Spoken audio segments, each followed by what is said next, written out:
Ciao a tutti e bentornati su Celebrita dalla Turchia.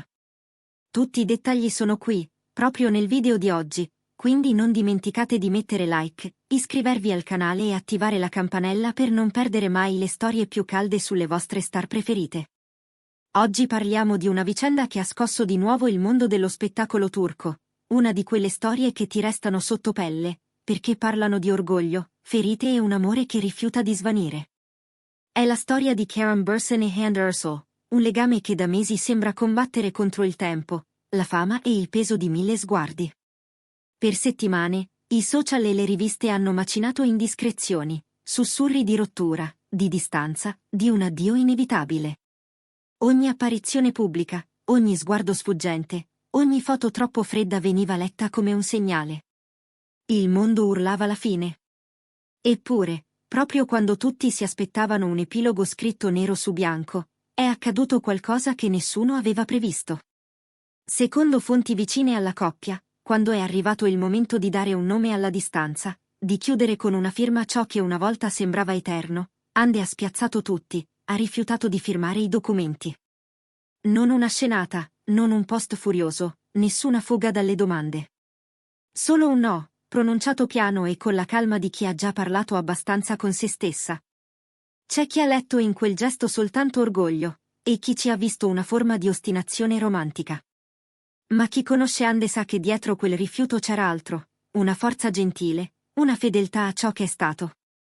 Non stava negando la realtà, né aggrappandosi a un castello di sabbia. Stava proteggendo un sentimento, custodendo la memoria di un amore che l'aveva attraversata come una tempesta e poi come un rifugio. In un'epoca in cui ci si congeda con un messaggio e si volta pagina più in fretta di un titolo di giornale, lei ha scelto di non fare a pezzi ciò che l'aveva resa, per un tratto, una donna nuova. La loro storia era iniziata nel modo più cinematografico, su un set, tra luci abbaglianti, orari impossibili, battute ripetute fino allo sfinimento e quell'energia che solo la finzione sa accendere quando diventa possibilità di verità. Hande usciva da un periodo complicato, fatto di paure taciute, di domande senza risposta, di notti in cui anche l'applauso del pubblico non bastava a spegnere il rumore dei pensieri. Kerem, invece, veleggiava in piena ascesa, campagne, copertine, progetti uno dopo l'altro, l'aria di chi sembra sempre pronto a un nuovo scatto, a una nuova scena. Eppure, tra una prova e una pausa caffè, successe qualcosa che non era previsto dalla sceneggiatura.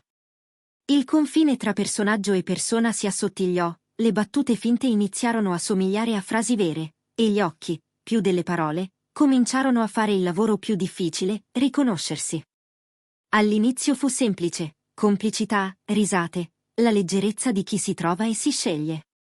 Poi arrivarono i silenzi confortevoli, i messaggi alle ore più improbabili, la pace che scende quando due vite imparano a rallentare insieme. Erano due, ma sembravano un unico ritmo. È per questo che, quando la macchina schiacciante della fama ha cominciato a premere dove fa più male, Hande non ha letto quella crepa come un addio. L'ha letta come una prova. Una prova di pazienza, di lealtà, di fiducia. Credeva, e lo crede ancora, che i loro problemi non venissero dalla mancanza di amore, ma dal carico che l'amore si porta dietro quando diventa pubblico, agende che non combaciano, una città che li vuole sempre al centro del mirino, la sensazione che ogni gesto, anche il più innocente, vada spiegato a chi non c'era. Per lei, Kerem non era una faccia sul cartellone o un titolo da prima pagina. Era il ragazzo che le aveva tenuto la mano quando la notte sembrava non finire, che l'aveva ascoltata senza volerla aggiustare, che l'aveva guardata come si guarda una casa. E come si fa a cancellare una casa con una firma? C'è chi ha detto che Hande stesse sbagliando, che certe storie, quando si incrinano, vanno lasciate andare. C'è chi l'ha accusata di voler trattenere qualcosa che non esiste più. Ma chi l'ha vista da vicino l'ha definita al contrario, reale. Non le faceva paura la solitudine, le faceva paura l'idea di trattare il cuore come si tratta un contratto. E mentre in tanti discutevano, Hande ha scelto il silenzio. Non ha lanciato frecciate, non ha messo like maliziosi, non ha alimentato il circo. Ha scelto la pace invece del rumore. E in quel silenzio ha cominciato a guarire, non a dimenticare. Le sue giornate si sono riempite di piccole cose, le lezioni di pittura, una passeggiata lungo il Bosforo al tramonto, una cena agnanta con le amiche di sempre, le lunghe telefonate con la famiglia. Sui social postava immagini di mare e luce, parole che non facevano nomi, ma raccontavano un viaggio verso se stessa.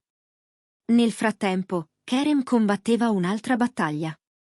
Lo si vedeva agli eventi, impeccabile come sempre, il sorriso pronto per i flash. Ma quel sorriso, chi ci guardava con attenzione, non lo ritrovava negli occhi. Bastava che in una conferenza qualcuno pronunciasse il nome di Ande e per un attimo tutto si fermava, il respiro, la postura, il tempo. L'orgoglio gli diceva di andare dritto, di continuare a correre come aveva sempre fatto. Il cuore, invece, sussurrava un'altra strada. Non è facile, per chi vive davanti alle telecamere, permettersi il lusso di essere fragile. Eppure, nelle poche pause vere, lontano dagli applausi e dai set, Kerem scopriva un vuoto che non si riempiva con nessun progetto. Provava a stancarsi in palestra fino a non sentire più nulla, si sedeva tardi in cucina con una tazza di tè, ripassava copioni con la radio accesa per non ascoltare i pensieri. Ma c'era sempre una canzone che tornava, sempre lo stesso ritornello. Il modo in cui Ande gli appoggiava la testa sulla spalla quando fuori pioveva, la loro risata in macchina in mezzo al traffico, una mattina qualunque diventata specialissima senza un motivo. Ande andava avanti con grazia. Lavorava, produceva, firmava contratti che richiedono concentrazione e cura.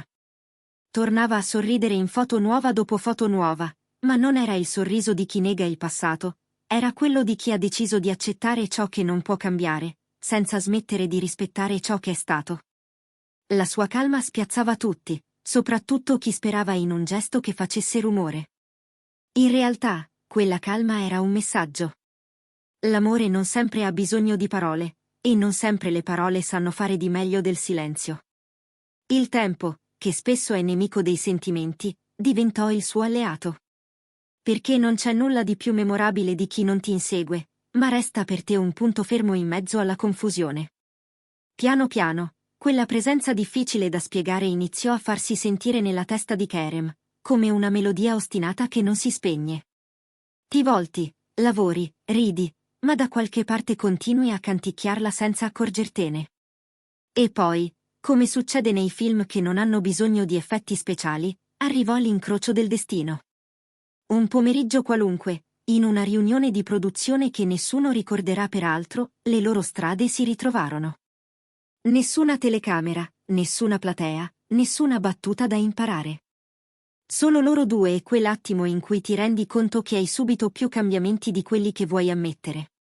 Quando si sono guardati, il mondo ha smesso di fare rumore. Ande sembrava diversa eppure identica a se stessa, più forte nelle spalle, più morbida nello sguardo, sicura senza essere distante. Kerem, in quel secondo che valeva più di 1000 discorsi, ha capito finalmente ciò che il cuore gli ripeteva da tempo. Ande non era stata un problema da risolvere, ma un luogo. Il suo luogo. E certe case le riconosci dal profumo, anche dopo mesi in cui non ci sei entrato. A volte bisogna perdere qualcosa per comprenderne davvero il valore. In quell'incontro senza clamori, Kerem si rese conto che l'amore non è nella spettacolarità dei grandi gesti, ma nella capacità di restare, di prendersi cura persino quando tutto sembra fatto a brandelli. Lo capì senza proclami, senza promesse pronunciate ad alta voce. Lo capì nel modo in cui il corpo si rilassa quando senti che stai dove devi stare. Forse era presto per certezze, forse serviva ancora tempo. Ma c'era una consapevolezza nuova, fragile e potente. Si può tornare a casa anche dopo aver girato a vuoto. Fuori, i media aspettavano una dichiarazione ufficiale. Comunicati, smentite, esclusiva, il balletto di sempre. Ma forse questa volta non ci sarà nessuna frase pronta, nessun post fotografico col fiocco. Forse tutto quello che c'era da dire è già stato detto nei giorni in cui nessuno li guardava. Ande non deve spiegare il suo cuore a nessuno, e non ha intenzione di farlo. Ha già dimostrato che il vero amore non ha bisogno per forza di un lieto fine per significare qualcosa. Ci sono storie che non finiscono, cambiano forma, si allungano, si restringono, a volte si perdono e altre si ritrovano. E ci sono momenti in cui scegli di onorare ciò che sei stata, anche se questo significa andare contro ciò che gli altri si aspettano da te. La loro vicenda ha toccato persone in tutta la Turchia e oltre. I fan hanno riempito i social di messaggi, chiamando Hande un simbolo di pazienza e di forza emotiva, esaltando il suo coraggio di non gettare via un amore solo perché è diventato difficile. C'è chi l'ha definita la donna che non ha mai smesso di credere, la voce calma in un'epoca troppo rumorosa. C'è chi, vedendo Kerem abbassare lo sguardo quando la sentiva nominare, ha capito che anche lui, a modo suo, stava imparando un linguaggio più complicato dei copioni, quello dell'onestà con se stesso.